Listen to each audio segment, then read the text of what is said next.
ಓಂ ದುಂ ದುರ್ಗಾಯೈ ನಮಃ. ನಿತ್ಯಭಕ್ತಿ ಕಾರ್ಯಕ್ರಮಕ್ಕೆ ಸುಸ್ವಾಗತವನ್ನು ಕೋರುತ್ತಾ ಋಣಾನುಬಂಧ ರೂಪೇಣ ಪಶುಪತ್ನಿ ಸುತ ಆಲಯ ಅಂತ ನಾವು ಒಂದು ಮಾತನ್ನು ನಮ್ಮ ಇತಿಹಾಸ ಅಥವಾ ನಮ್ಮ ಸನಾತನ ಧರ್ಮದಲ್ಲಿ ಹೇಳ್ಕೊಂಡು ಬರ್ತೀವಿ.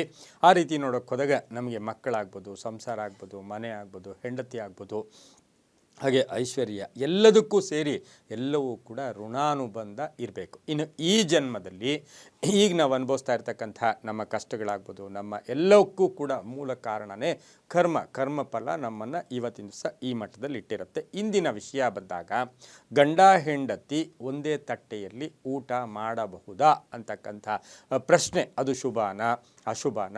ಗಂಡ ಹೆಂಡತಿ ಅಂದರೆ ಮದುವೆ ಆಗಿರ್ತಾರೆ, ಅದರ ಜೊತೆಗೆ ಒಂದಷ್ಟು ಜೀವನ ನಡೆಸಿರ್ತಾರೆ, ಅತಿಯಾದ ಒಂದು ವ್ಯಾಮೋಹ, ಪ್ರೀತಿ, ಒಂದು ವಿಶ್ವಾಸ, ಒಬ್ಬರಲ್ಲೊಬ್ಬರು ಗಟ್ಟಿಯಾದ ನಂಬಿಕೆ ಎಲ್ಲಕ್ಕೂ ಕೂಡ ಇವತ್ತಿನ ದಿವಸ ಅದರ ಜೊತೆಗೆ ಈ ಒಂದು ಗಂಡ ಹೆಂಡತಿ ಇಬ್ಬರು ಒಂದೇ ತಟ್ಟೆಯಲ್ಲಿ ಊಟ ಮಾಡೋದು ಶುಭಾನ ಅಶುಭಾನ ಅಂತಕ್ಕಂಥದ್ದು ವಿಚಾರದಲ್ಲಿ ಆಹಾರವು ನಮಗೆ ಕೇವಲ ಹಸಿವು ಮಾತ್ರ ನೀಗಿಸೋದಲ್ಲ.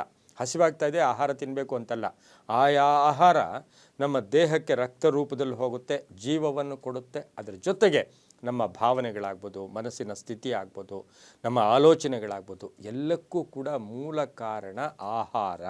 ಅದರ ಜೊತೆಗೆ ಹಾಗೇ ತೊಗೊಂಡಿದ್ರೆ ಹೆರಿಡಿಟ್ರಿ ಇರುತ್ತೆ, ಆಮೇಲೆ ನಡವಳಿಕೆಗಳಿರುತ್ತೆ, ಸಾಧನೆ ಇರುತ್ತೆ. ಆದರೂ ಕೂಡ ಒಂದು ಅಂಶ ಏನು ಅಂದರೆ ಆಹಾರ ನಮ್ಮ ಭಾವನೆಗಳನ್ನು ಕೂಡ ಇದನ್ನು ಇದು ಮಾಡುತ್ತೆ.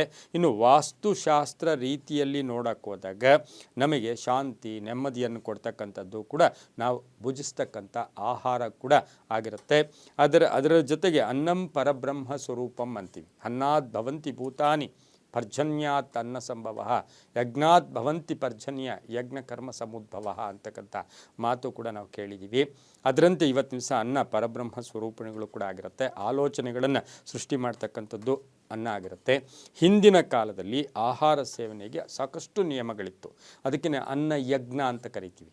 ಅನ್ನ ಊಟ ಮಾಡುವಾಗ ಸುಮ್ಮನೆ ಏನೋ ತಕ್ಷಣ ತಿಂದ್ಬಿಟ್ಟು ಏನೋ ಓಡೋಗೋದಲ್ಲ, ಅನ್ನ ಯಜ್ಞ ಅಂತೀವಿ. ಅನೇಕ ಜನರು ತಿಳಿದೋ ಕೆಲವು ತಪ್ಪುಗಳನ್ನು ಇವತ್ತಿನ ದಿವಸ ಮಾಡ್ತಾ ಇರ್ತಾರೆ. ಇವತ್ತಿನ ವಿಷಯಕ್ಕೆ ಬಂದಾಗ ಗಂಡ ಹೆಂಡತಿ ಒಂದೇ ತಟ್ಟೆಯಲ್ಲಿ ಊಟವನ್ನು ಮಾಡಬಹುದಾ ಅಂತಕ್ಕಂಥ ಪ್ರಶ್ನೆಗೆ ನಾವು ಸ್ವಲ್ಪ ಕೂಲಂಕುಷವಾಗಿ ಹೋದಾಗ, ಗಂಡ ಹೆಂಡತಿ ಊಟ ಮಾಡಿದಾಗ ಗಂಡ ಮಾಡಿದ ತಟ್ಟೆಯಲ್ಲಿ ನಂತರ ಹೆಂಡತಿ ಊಟ ಮಾಡ್ತಕ್ಕಂಥದ್ದು ಇವತ್ತಿನವರೆಗೂ ಕೆಲವು ಪದ್ಧತಿಗಳು ನಮ್ಮಲ್ಲಿ ಇದೆ. ಅದರ ಜೊತೆಗೆ ಗಂಡ ಊಟ ಮಾಡೋರಿಗೂ ಹೆಂಡತಿ ಮಾಡದೆ ಕಾಯ್ತಾ ಇರ್ತಕ್ಕಂಥ ಮನೆಗಳು, ಆಚಾರ ವಿಚಾರಗಳು ಕೂಡ ನಮ್ಮಲ್ಲಿ ಇರ್ತಕ್ಕಂಥದ್ದು ಕೂಡ ಆಗಿರುತ್ತೆ. ಆದರೆ ಇವತ್ತಿನ ದಿವಸ ಆ ಗಂಡನಿಗೆ ಅನೇಕ ಜವಾಬ್ದಾರಿಗಳಿರುತ್ತೆ, ಕುಟುಂಬದ ನಿರ್ವಹಣೆ ಇರುತ್ತೆ, ಸಂಪಾದನೆ ಇರುತ್ತೆ, ಎಲ್ಲದರ ಬಗ್ಗೆ ಆತ ಯೋಚನೆ ಮಾಡ್ತಾ ಇರ್ತಾನೆ. ಇದಕ್ಕೆ ನಮಗೇನು ಅಂತ ಹೇಳಿದ್ರೆ ಆಹಾರವು ಶಕ್ತಿಯನ್ನು ಕೊಡುತ್ತೆ. ಅದು ಧನಾತ್ಮಕ ಇರ್ಬೋದು, ಅದು ಋಣಾತ್ಮಕ ಇರ್ಬೋದು. ಆದರೆ ಗಂಡ ಹೆಂಡತಿ ಒಂದೇ ಜೊತೆಯಲ್ಲಿ ಕೂತ್ಕೊಂಡು ಒಂದೇ ತಟ್ಟೆಯಲ್ಲಿ ಊಟ ಮಾಡ್ತಕ್ಕಂಥದ್ದು ಅಷ್ಟು ಶುಭ, ಅಷ್ಟು ಸಮಂಜಸ ಅಲ್ಲ. ಗಂಡ ಊಟ ಮಾಡಿದ ನಂತರ ಅದೇ ತಟ್ಟೆಯಲ್ಲಿ ಹೆಂಡತಿ ಮಾಡ್ತಕ್ಕಂಥ ಪದ್ಧತಿ ಈಗಲೂ ಇದೆ, ಅದನ್ನು ಮುಂದುವರಿಸ್ಕೊಂಡು. ಆದರೆ ಇಬ್ಬರು ಒಂದೇ ತಟ್ಟೆಯಲ್ಲಿ ಕುಳಿತು ಊಟ ಮಾಡ್ತಕ್ಕಂಥ ಸಂದರ್ಭ ಅಲ್ಲಿ ಗಂಡ ಹೆಂಡತಿ ಇಬ್ಬರಿಗೂ ಕೂಡ ಅಷ್ಟು ಶ್ರೇಯಸ್ಕರ, ಅಷ್ಟು ಶುಭಕರ ಇವೆಲ್ಲವೂ ಕೂಡ ಅಲ್ಲ ಆಗಿರುತ್ತೆ.